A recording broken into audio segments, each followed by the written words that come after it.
ఇన్ఫెక్షన్లు ఆల్కహాల్ వంటి దురలవాట్లతో పాటు కొన్ని రకాల జన్యుపరమైన లోపాలు లేదా కొన్ని రకాల మందులను తీసుకోవడం వల్ల హెపటైటిస్ బారిన పడతారు. ఇది కాలేయానికి వచ్చే వ్యాధి.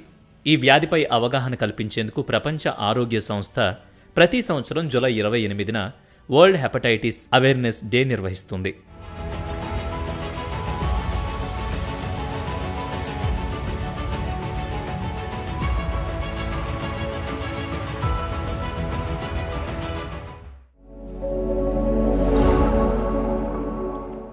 హెపటైటిస్ అనేది వైరస్ల వల్ల లివర్కొచ్చే సమస్య. ఇందులో ఏ, బి, సి, డి, ఈ మొత్తం ఇలా 5 రకాల వైరస్లుంటాయి. ఇవి శరీరంలో ప్రవేశించగానే కాలేయానికి ఇన్ఫెక్షన్ కలిగిస్తాయి. హెపటైటిస్ ఏ, హెపటైటిస్ ఈ కలుషిత నీరు, కలుషిత ఆహారం ద్వారా ఒకరి నుంచి మరొకరికి సంక్రమిస్తుంది.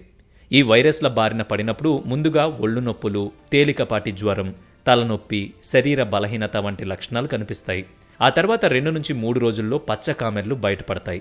అయితే చాలా సందర్భాల్లో రోగనిరోధక వ్యవస్థ ద్వారానే హెపటైటిస్ అదుపులోకి వస్తుంది. ఇమ్యూనిటీ తక్కువ ఉన్నప్పుడు లేదా కొన్ని ప్రత్యేక సందర్భాల్లో మాత్రం హెపటైటిస్ ఏ, ఈ వైరస్ల కారణంగా కొన్ని కాలేయ సంబంధిత సమస్యలు ఏర్పడతాయి. ఇక హెపటైటిస్ బి, సి రకాలు ప్రమాదకరమైనవి. ఇవి సాధారణంగా శరీర ద్రవాలు అంటే లాలాజలం, రక్తం ద్వారా ఒకరి నుంచి మరొకరికి సంక్రమిస్తూ ఉంటాయి. ఇన్ఫెక్షన్ సిరంజ్, నీడిల్స్ ద్వారా కూడా ఇవి వ్యాపించే ప్రమాదం ఉంది. ఈ 2 వైరస్లు సోకిన వారిలో పెద్దగా లక్షణాలు కనిపించవు. కొందరిలో మాత్రం తీవ్రమైన కడుపు నొప్పి, పచ్చకామెర్లు వంటి లక్షణాలుంటాయి.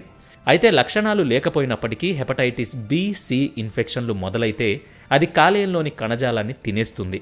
ఇది క్రమంగా లివర్ సిర్రోసిస్కు దారితీస్తుంది. అంటే కాలేయంలోని కొంత కణజాలం పూర్తిగా నిర్జీవ స్థితికి చేరిపోయి సమస్యలను తెచ్చిపెడుతుంది. ఈ స్థితికి చేరితే బరువు తగ్గడం, పచ్చకామెర్లు, కడుపులో నీరు చేరడం, రక్తపు వాంతులు వంటి విపరీతమైన లక్షణాలు కనిపిస్తాయి.